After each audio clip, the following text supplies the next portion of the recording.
This week on the Computer Chronicles, 3D graphics. We'll show you the difference a 3D accelerator card can make on your computer. You'll find out how to use 3D objects in presentations, ads, web pages. We'll show you a great new 3D modeling tool called Poser 3. And want to know how they do all those cool 3D effects in TV commercials? We'll show you the software. Plus a look behind the scenes at PDI, the computer animation shop that made the movie Ants. And my pick of the week, a webcam that doesn't require the web. It's all coming up next on the Computer Chronicles. The Computer Chronicles is brought to you by BigStar.com, with thousands of videos and DVDs for the whole family.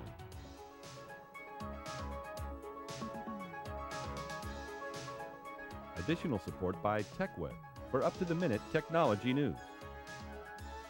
And by TVA, Television Associates, bridging the worlds of computers and video with DVD authoring and MPEG encoding services.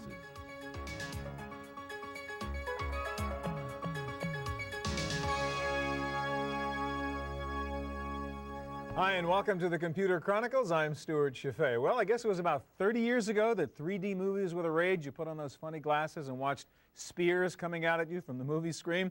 Well, 3D is a hot topic now in computers, but we're talking about a different kind of 3D. You don't need glasses, just the ability to take advantage of the depth of objects, the ability to move objects around in three-dimensional space. It takes hardware and software to do that, and we're going to begin by focusing on the hardware.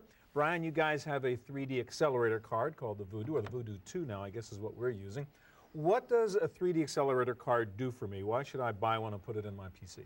Well, the 3D accelerator allows you to offload the graphics functions from the Pentium and the 2D card, and so you have a dedicated graphics processor which can give you better frame rates and better special effects. All right, so it's going to work faster, and therefore it's going to allow me to see things essentially I couldn't otherwise see? Correct. All right, let's try to demonstrate that. Quake is thought of as a 3D game, if you will. You move around in 3D space, but most people play it in a very flat kind of 2D environment. And let's sort of do a before and after and show us the difference. Okay, what you're seeing here then is without a 3D effects accelerated card, you're running off of your 2D card in the Pentium here, and you get an okay game experience. It's a little bit blocky as you see. That's pretty crummy looking when you get close, as we know. And then as you see the men further away, you can't pick out a lot of the details. But now if I switch to the 3D mode and allow it to load up, you get a much higher quality picture and big color difference, depth. isn't it? And there's special features like the colored lighting that just wouldn't be present in a software-only version. So you get a better game experience, better visuals. It's totally different looking, really, isn't it? Yep, much faster also. All right, now there's another example I want to ask you about. You know, for gamers, you think about, well, there's arcade quality games, and then there's sort of Sony PlayStation quality, and there's a PC, and there's a battle over where you get the best quality. Can you get actually the top kind of quality in terms of the 3D effect on a PC with a 3D card? You actually get much better game experience from a PC with a 3D effects card installed. There are arcade games which use Voodoo graphics in the arcade, right, and then there's console systems which use their own dedicated graphics processors. But what you get with the 3D effects is a better game experience, better resolutions, more polygon counts, better textures. And so we're seeing a lot of... So you can actually get not only as good but better quality on your computer if you're using a 3D card? Yes, faster and higher resolutions. So what you're seeing is games that are coming from the arcade space and from the console space and doing better on the PC. All right, now NFL Blitz, which you're loading up right now, is a hot game. We've seen it in the arcades. Everybody's playing this thing and dumping the quarters in there right now. And this is what it would look like on a PC with a 3D card. Yeah. Which is pretty darn good. Yeah, it's 4 times the resolution of the arcade version at a faster frame rate with better textures. Well, let's see a little bit more of the action here. So we're sort of in demo mode here? Yeah. Nope. All right, yeah. So it's an arcade perfect conversion. The game itself is very similar. All right, now let's talk about another application. I know you have Lego chess up here. Now, inherently chess is a 3D game, but we tend on a computer to play it in a 2D space. Again, show us what the difference would be if we did that in real 3D. Well, this is one of the exciting aspects of what's happening now is we're starting to broaden the depth of content away from just the entertainment side, which is people think of in traditionally 3D, and now bringing the 2D aspects. So solitaire and chess, things that are 2D traditionally, can now be played on a 3D accelerator. It helps draw in educational titles and entertainment type things like chess as well, so that the children can get a better understanding of how things work. All right, so we're loading up Lego chess right now? Correct. And this has just now been released to the market, and it uses the 3D effects to its full extent. All right, so we've got Lego chess up on the computer now, and tell us why it's better as a 3D experience. Well, what you get is a traditionally 2D game that is now more presentable to kids and other people. As you start to look at it, you're immersed in a 3D environment, and with the familiarity of Legos, you make it a little bit easier to understand and play. And we see, obviously, as they should in chess, these guys are moving forward and backward and left and right and really on that 3D board. All right, one last thing I want you to show us, which is just kind of fun. You're actually applying 3D to screensavers, where you get kind of a different fun experience there also. Right. Get that one up. So what we're doing is working with different kinds of applications in terms of business as well as on a normal PC. So 3D is more than just games, you're saying? Right. And so what we have an example of is a Voodoo Lights screensaver. So instead of seeing your normal windows flying at you on your screen, you now get a 3D experience and it looks much, much more compelling. All right. Well, it's certainly a lot of fun, anyhow, to see stuff coming in and out there. All right. Thank you very much. Thank you. All right. Well, it's very cool to add 3D to your computer games, as we saw, but there's a lot more to 3D graphics than just games, as Brian said. You can often simply communicate better using three-dimensional objects. A very good example is a new package of 3D goodies called Live Art 98. And Ben, you're our expert right there. Yes. Let me ask you, it looks sort of like a collection of clip art. Explain why this is better to have these things as 3D objects. Well, what we've done is we've actually taken some fairly advanced 3D technology, combined it with 3D objects to give people who are not necessarily very technically adept the ability to generate lots and lots of different kinds of images from the same piece of art that really look like they are. All right, so for example, I pull up this little yellow ducky thing from the collection of clip art, and normally it just sort of sits there and I can use it or not use it, right? But what can I do now that it's really a 3D object, not just a piece of art? Right, well, the thing that Illustrator would love to do this that they can't is to actually take this object and make it be whatever angle that you would like it to be, or if you'd like to change the lighting so that you get a different look, you can actually go in with very, very simple interface and change the lighting. And again, the source of the light and the direction of the light is going to make the object look different. Exactly, and we can actually change the style so that it looks like it's a whole different artistic look. So I can go from here to make it look like it was drawn by a crayon, or I can even make it look like it's a pointillist style. Let's go over to the pointillist down here. So the difference is, again, this is not just a collection of flat art. It's a collection of really 3D objects, which I can then use as pieces of art. Right. Now, how do I actually use these things? What's the point in having this stuff? Well, let me give you an example. Okay. I recently got married, so this kind of thing is on my mind. We've got a web page here that is a love note to someone, and it's text heavy and obviously dying for a piece of art. Dying for a piece of art. So I'm going to go over here. I'm going to go and I'm going to search, and actually this time I'm going to search based on the concept of love. So you can actually search your collection of art by word. Exactly. What's any stuff that has the word love related to it? Right, love related to it. And it's actually going to find among about 4,000 objects a whole bunch of different things. We've got roses, we've got That's pretty clever. I mean, love's not in the title, but it knows it's sort of love related. It looks for the synonyms and it looks for keywords. And here, let's take there's a very simple kind of Valentine's-like object. We'll just insert that in place. We can take it and... now again, you can rotate that. It's not just a piece of flat art. We can increase the size, and it's going to rotate it, and we rotate it, and it is re-rendering this thing in real time. Yeah, maybe get a more attractive sort of angle of it. Okay. Right, so and pick then one you like. Then we'll just take it, and we can actually export it into lots of different file formats: JPEG, bitmap, TIFF, for either web or for non-web use for desktop publishing. And you can just take that thing now and just drop it back into that boring text page. We go back over to our little thing here before, and we just insert the image. And we'll take it, play little Julia Child here, and here's our hearts, and there we have this. Now, quickly, can you get back? You had that image of kind of a woman at a desk. Could we see that a second? Because that would be a good example. If you rotated that, you can actually see the space between objects, and that'd be something you might put in a PowerPoint presentation. Right, exactly. I mean, the idea is that each illustration actually has a bunch of different, in the same way that a photographer can take one image and really see. So you can just spin that thing around like you did the little rubber ducky there. Right, and we get lots of. It's a totally different piece of art as you move that thing around. So even though we've got 4,000 objects, each of those objects with the different styles is an infinite number of objects, really. Now let's go to the last point. I talked about PowerPoint. One cool thing is to have animated objects inside a presentation, and you can actually animate some of these 3D objects with the software. Exactly. About 300 of the objects that are in LiveArt actually have animation built into them, and they're human form animations. There's little chattering teeth. It depends on what's appropriate. What is it that helps you illustrate the point that you're trying to illustrate. And the whole idea here is to make stuff so that people who were not necessarily artistically skilled but who had artistic taste could generate stuff that was unique to them. Now, can I go in and actually manipulate that image and change what it does? You can actually go in and rotate this image around, and even though it looks like it's a 2D illustration, it has all of the flexibility that a 3D illustration has, so we can turn him up on his head. Well, once again, certainly a lot of fun. Thank you very much, Ben. Thank you very much. All right, well, if you saw the movie Toy Story, you know the difference between old-fashioned two-dimensional animation and modern computer-generated 3D animation. Well, the latest achievement in 3D movie animation is the film Ants. To find out how you do that kind of 3D work, we visited the place where it was all created, Pacific Data Images in Palo Alto, California. Hi, want to dance? Absolutely. The feature film Ants marked a new era in computer animation. The electronic look and feel of earlier films, such as Tron, was gone. The characters in this film, insect or other, had human-like expressions and movements that were uncannily real. Much of the visual magic came not from Hollywood, but from Pacific Data Images, or PDI, located in Silicon Valley. PDI was founded almost 20 years ago, when conditions were different. When I started the company in 1980, there was no market and there was no technology, but it was clear that that was going to happen. And in 1985, it was the same thing, that the technology certainly wasn't there to do it. You know, I think we had 52 computer years of rendering or something like that in Ants. You know, in 1985, everyone had one computer. So you'd say, well, it'll take us half a century to make this movie. The Ants project was a kind of proving ground for new techniques made possible by an increase in computing power and a new approach to bring human attributes to otherworldly characters. People don't know what a talking ant looks like, and we had a little bit of liberty.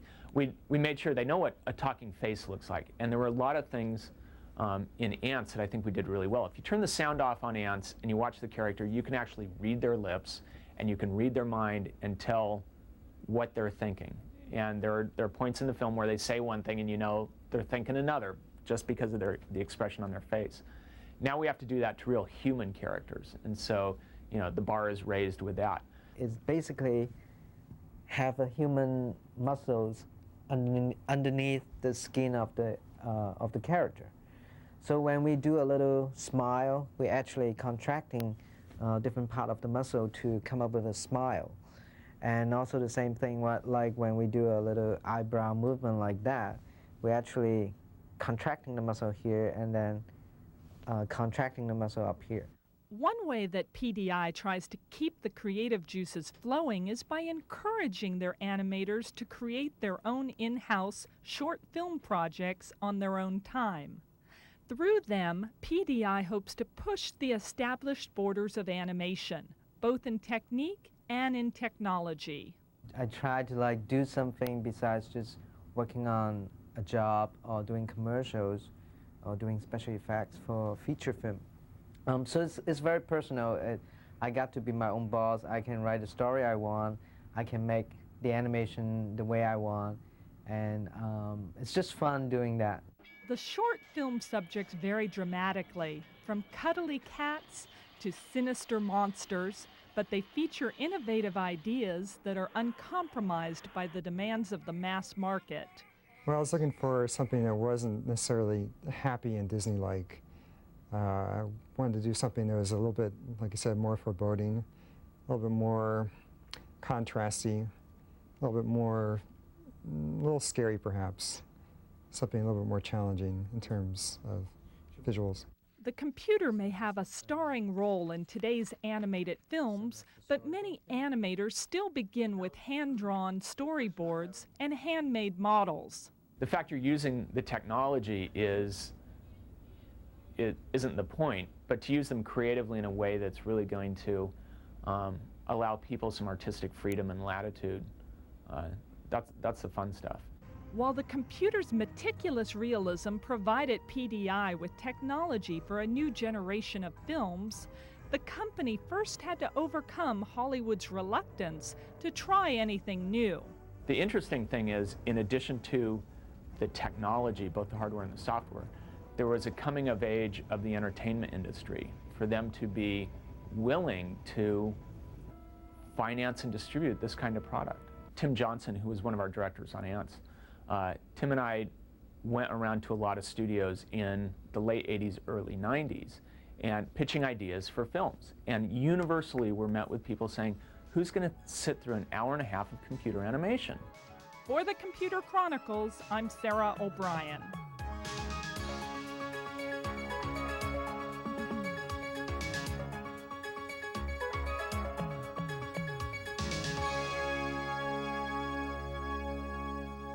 One of the goals of 3D graphics is to create lifelike objects, to be able to give those objects depth, expression, motion, so they seem real. And believe it or not, you can do a lot of this stuff now on your PC. And Steve, you've got an example of that here with Poser 3, which lets you do just incredible things. I mean, give us an example of the interface here and the kind of ways you can make bodies and faces move here. Well, you know, you pointed it out. Poser 3 is a human reference tool that takes 3D models, about 40 of them, of animals and people, and allows you to go in and move the figures. And based on real people and real animals and how they normally move. Yeah, these models are actually so explicitly developed. They were created by a company called Zygote Media Group. And in some cases, they're actually like medical level reference models. So you're real time saying, hey, make her squat, make her move, make her lean or whatever, and then go right back to the real model, and there she is. I'm working with a full inverse kinematic engine here. Can move the figure around, changing cameras as well. We can go into different camera modes like a side view, go back to the like a hand camera, so we can actually. Now, a couple things I want you to show me. Let's go to the face. I mean, you can actually get people to talk and to sync up their mouth and their lips and their teeth with what they're saying, right? Yeah, totally. And it's so wild to be able to do that. We simply go into the library where we find poses, faces, hair, hands. And let's go open up the faces, and we just double click on like this blink position here. I want to blink. And here we have like a blink or a smile, for example. Well, now you're talking about character animation. You want to work with phonemes. And phonemes are the basic lips, teeth, and tongue positions that are used to create a sound. Or F or S or whatever. Exactly. As a matter of fact, you have like an L sound here. If you think about how an L is made, your teeth are like forward up top, and your tongue is touching the lower So again, you don't have to figure this stuff all out. I mean, it comes with the phoneme library. Now you can go in and select the head, and actually, let's say that we wanted to add a little bit more of a smile in here. We could simply just dial up a little bit of a smile, so we can make a smile and say L at the same time. Yeah, it's very, very cool to be able to do that. Now, one of the hard things to deal with is hands, and you have the ability to actually create a particular position of the fingers and so on. Show us that one. Exactly. Let's go to one of the hands here. Now, if I go in and grab the base of the hand here, I have a grasp channel. And if I go in and slide the grasp, you'll notice that the hands are moving. We're in a box shaded mode because I'm running on a laptop here. But let's go look at the hand libraries. This is actually something I wanted to point out to you here. We have a series of pictures of hands, and you just double click on these to apply them. Now, what's really nice is we actually included a full set of American Sign Language hands. So let's say you wanted to animate between hands, you could use ASL. All right, now, we don't have nearly enough time to show all this stuff. Let's get to the end product here, because you have some incredible finished products that were created on Poser that I want you to show us. All right, you like movies, right? Let's look at a couple of movies. This one's a fun one I like.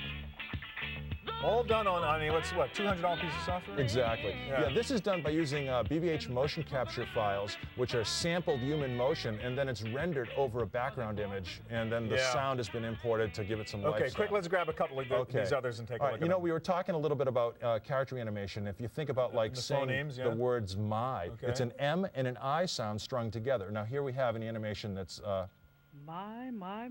There we go. Very easy. Now, you can also make like the animals talk. So here we have the dolphin. My. Isn't that cool? I see myself making my commercials right now. Yeah, totally. Of course, That's Poser 3. Yeah, there's my plug. All right. So we have a beautiful horse here. This is a really nice animation. Let's go set this up. It's set up to loop. That's so smooth. Isn't that beautiful? Now, this actually is an animation that's included on the CD. So you can get a sample as to how to create animations like such as horses. Now, you've got one other kind of finished little story you've created. I think it's Sneak. Is that the one? Yeah, that's right. Kind of a little movie. Let's open that one up find here. that? Yes, I can. Yeah, the Sneak is kind of neat because it uses a combination between character animation, motion capture data, and it sort of tells a little story about this Poser figure becoming, I guess, self-aware here. He's realizing he's Truman. Exactly. On a TV show. Totally. He sees us. Here he is. Of course, that was the high-tech sound of recording the sound of knocking on a screen. Right. I like this effect. These animations were created by a guy named Joe Grover in New York who did some beautiful stuff. You got your Sumo Baby real fast, maybe about 20 seconds? Yeah, exactly. That's so funny. This is the Sumo Baby. You know, the Dancing Baby has become so like famous, and everybody wants to do a Dancing Baby. Well, here you can do it in Poser 3. Okay. So this is the kind of thing you could create with this software. Really beautiful. You're tired of the normal baby, and you got a little violence in you. Oh, geez. That's great. Steve, thank you very much. My pleasure. Thank you. All right. Well, it's hard to watch a TV commercial or a movie these days without seeing the amazing advances in 3D graphics, from the M&M television ads, Babylon 5 TV series, blockbuster movie Titanic. What these all have in common is a very powerful piece of software called Lightwave 3D. And Brad, that's your baby here. this is done. You got a workstation going here right now. That's correct. And this is a little more high-end, right? Maybe a couple of $1,000 for About lightweight? $2,000. But you can do anything, right? Absolutely. You have complete 3D freedom. Just again, impossible to do this in 4 minutes, but just run us through the process of creating a complicated scene like that with Lightwave. Okay, well, there's several different steps to the 3D animation process. The first one is, of course, building your models. And what we like to do is set up a paradigm of working with clay. Kind of hunk of clay. Exactly. So we can take that, we can squish smooth it, down. squeeze it, shape it. Exactly. We can pull some points out. And if I want to go ahead and go in here and maybe make the nose a little longer, I can do that. Cut it in half, then start working on just one half of the object. Then what I can do is, once I've got that shaped the way I like it, I can mirror that across. And you got yourself a dog now. Exactly. And now I've got sort of the little friend that you might recognize as we play our little movie here. That's right. There's our little guy there. So that's something you can create. That amazing from a hunk of clay. Absolutely. All right, now build up this whole scene you have in here, which is just amazing. Okay, and this is one of the real advantages of Lightwave 3D. Very pervasive, as you mentioned, in television and film. In fact, owning about 50% of that market space. But the reason is it's very well integrated in with the video world. So what are we really looking at here? What you're seeing here is a wireframe with some solid shaded, what we call. So you're representing the background scene. Absolutely. So we have some real or some virtual objects here, and then we have some buildings that look kind of cheesy because they're just boxes, right? Yeah, but you've added the billboard, say, you've added the chopper moving. We've added the light post, and then what we wanted to do is have a full street. So we took a digital camera, and rather than building this entire world, we're able to go ahead and take that plate and drop it into the background. Okay, so that's the background you're working with, which again was originally just a still. Correct, just one still frame. But you're going to use it to create a whole animated an entire scene. world, and what we want to do is add lots of subtle nuances in there, like clouds. Like what? So let's go ahead and take a look. We start off with our That's plate the plane here. still. Yep. So the first thing we added was, you can see if we go back and forth here, our lamp post. So you had a billboard, but there's a little guy up there now. Is he moving? He is actually animated. So you can have him painting on the billboard. Yeah. Let's go ahead and add the rest of the elements here. You can see we've got some 3D clouds using our hypervoxels. And again, there's motion with these clouds. They're going to go by the Exactly. sky. And then the final element is, of course, the helicopter and itself. we see the shadow, for instance, on the building. So let's take a look at that in action here. And we'll just go ahead and fire up our little movie. And you can see now as the helicopter comes across, it reflects in the one building, and then, of course, casts a shadow on the other one. Now, you notice also up here you mentioned the little guy. There's the little guy. Actually, he's moving. Focus on the little clouds guy. are moving. Chopper's moving. And you've taken this dead, flat scene and turned it into real life. Yeah, and that's exactly the type of effect you've seen in the layering you would see in something like Titanic or Armageddon, where they're adding these multiple things.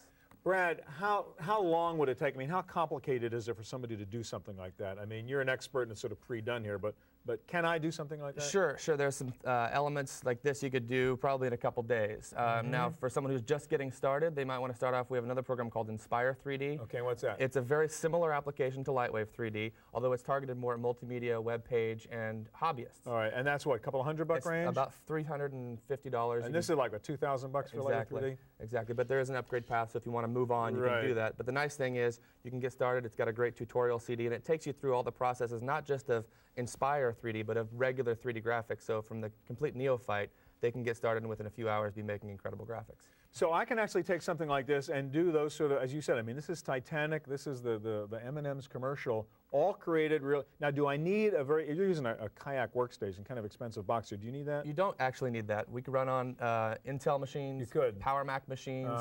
This might take a little longer. Yeah, you can use, well, the G3 laptops actually will render faster than a lot of the high-end workstations. So it's amazing what desktop computers can do. Amazing stuff, Lightwave 3D. Thank you, Brad. All right, that's our look at 3D computer graphics. I'll be back in just a minute with my pick of the week.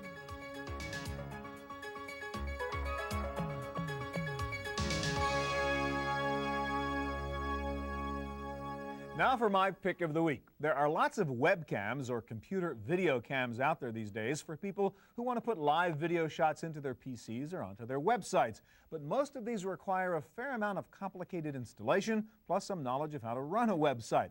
But a company called Moonlight Products has just come out with a computer video camera that is unique. Here is why: this little phone jack built into the back. In fact, this camera, the phone cam, has a built-in modem, so you don't even need a computer to use this, and you don't have to know anything about building websites or installing complicated video telephony software. You don't even need a web browser. This is a truly digital camera appliance. Plug the power cord in, plug the phone line in, it works. Of course, you do need a computer somewhere in the chain so you can see the pictures. Here's how you do that. I have another phone cam set up right now in one of our offices. No computer there, just the phone cam plugged into a normal telephone jack. I can have the camera watching my house, a child, a parent, or a pet. Now, to check on what the camera is seeing, I just dial it up on my PC. You can program the camera to call you on a regular basis. You can call up new frames anytime you want, or set it to continuous mode, which sends you 1 new frame per minute. You can catalog all the shots, even animate them. And you can adjust all the camera's parameters, such as color, aperture, brightness, and contrast by remote control. This is a very cool gadget. Best of all, it is easy to set up, easy to use, list prices under $400. That's it for this edition of the Chronicles. We'll be back here again next week with more of the latest on hardware, software, and the internet. Thanks for joining us. I hope we'll see you here next time. The Computer Chronicles is brought to you by BigStar.com, with thousands of videos and DVDs for the whole family.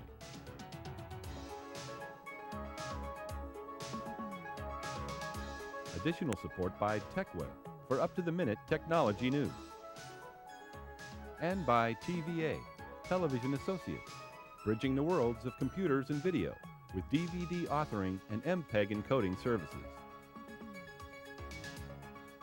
To purchase a videotape copy of today's program, call toll-free 1-888-310-7850. Please specify the show number and the topic.